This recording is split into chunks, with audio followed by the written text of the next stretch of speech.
Hello everyone! Welcome to my channel guys! Ang ituturo ko sa inyo ngayon kung paano magluto ng dati nagluluto tayo ng malamig na soba, jalo soba. Ngayon naman, tempura jalo odong. Odong ang gagamitin natin with tempura.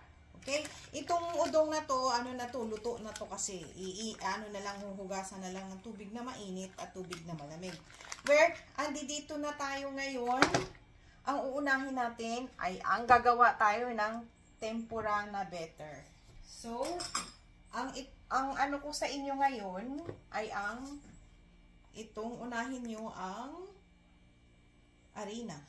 2, 3,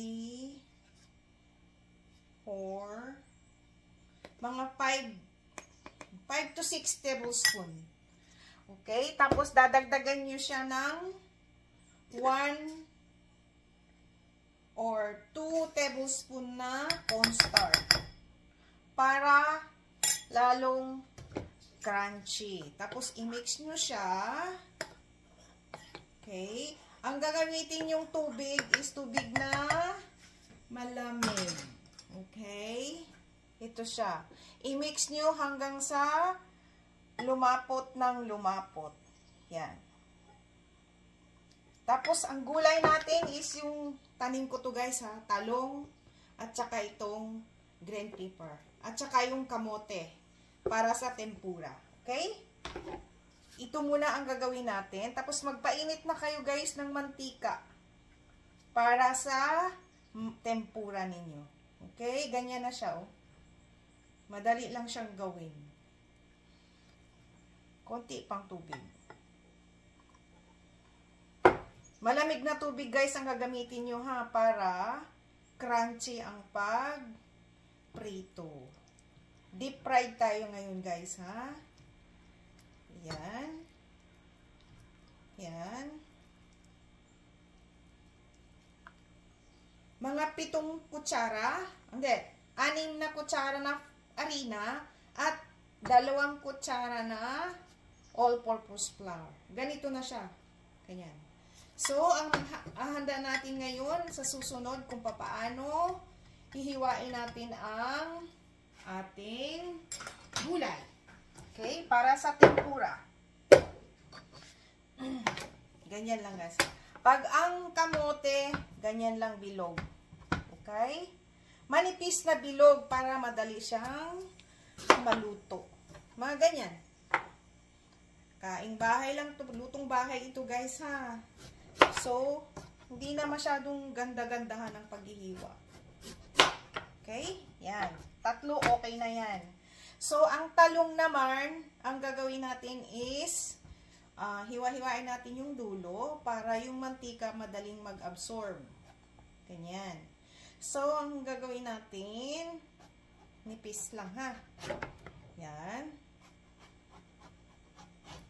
Ganyan. Mga ganyan din.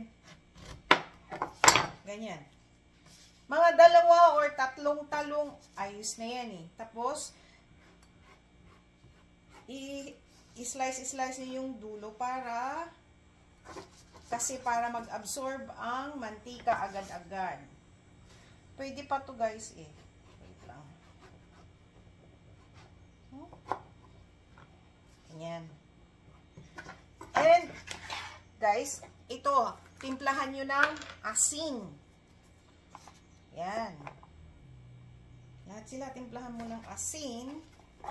Yan. Ibabad nyo sandali lang, mga 1 minute. And, dito tangin ang main natin. Main natin na point is harina. Guys. Yung harina, budburan nyo siya ng harina ng konti. Kahit dito. Yan.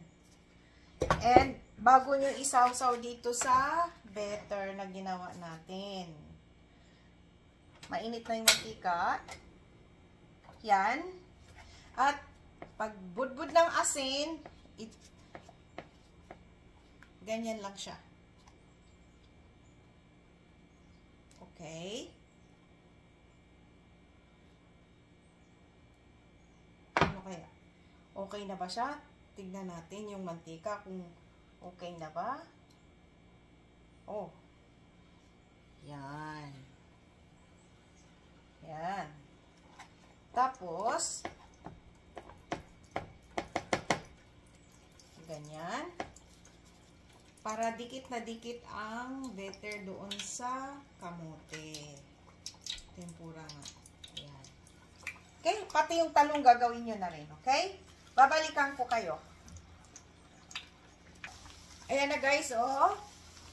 Yan. Pagtingnan nyo guys ha, kasi baka ano ba yun, masunog. Wag pula guys ha. Kailangan alam nyo na luto. Kung hindi nyo sigurado, itusukan nyo ng toothpick.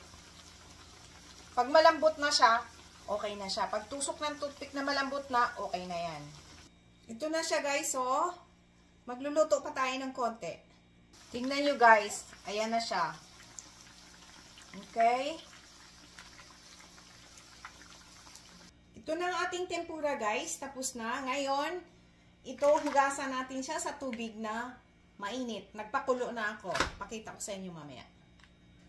Ready na ang ating tempura guys. Okay. Sa susunod, ayan, pakukuluan na natin ang ating udong. Ayan. Mga, lang guys, mga 2 minutes lang siya. Kasi maluto na yan siya eh. Pakuluan lang. Kasi matigas eh. And hugasan natin siya ng tubig na malamig. Dito. Okay?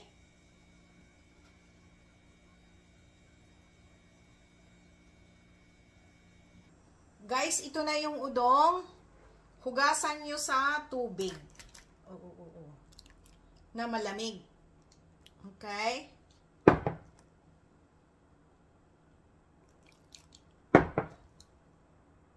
Ito na guys, hugasan nyo sa tubig na malamig at tubig na may yellow. Para ang ganda ng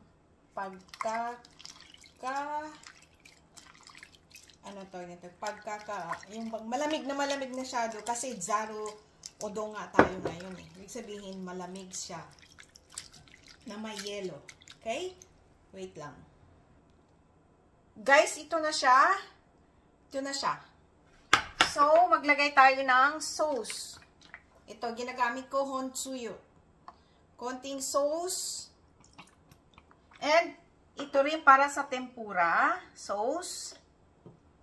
Tapos, lagyan natin siya ng tubig. Tapos, yung tubig na ilalagay natin ay mga 3 tablespoon na water. 2 tablespoon ng honsuyo. At saka, 3 tablespoon ng water kasi matapang yung honsuyo. 3. Andito naman sa tempura, 1 tablespoon is 1:1. Okay? Ayan na siya. Good na siya. Dagdagan ko pa guys, gagawin nyo na lang 4 tablespoon ng water dito sa sauce ng Jarusoba. Okay? Ito na siya. Lagyan nyo ng nori sa ibabaw. Yan. And, ito naman, lagyan nyo siya ng spring onion. And guys, ang tawag dito, pwede kayong maglagay dito ng wasabi. Pero ako, pag udong, ayaw ko. Pag soba naman siya, ginagawa ko yan. Okay? So, ito na siya. Ito na ang ating tempura zaro udong. Okay? Tikman natin. Ito yung sa udong sauce. O sa tempura sauce. Ito naman yung sa udong sauce. Try natin, ha? Okay. Very good. Ito sa tempura naman.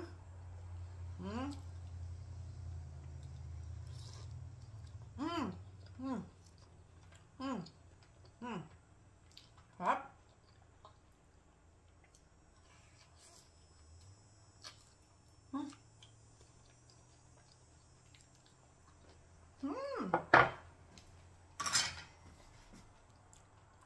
siya guys. Ito na ang ating jaru, tempura jaru odong.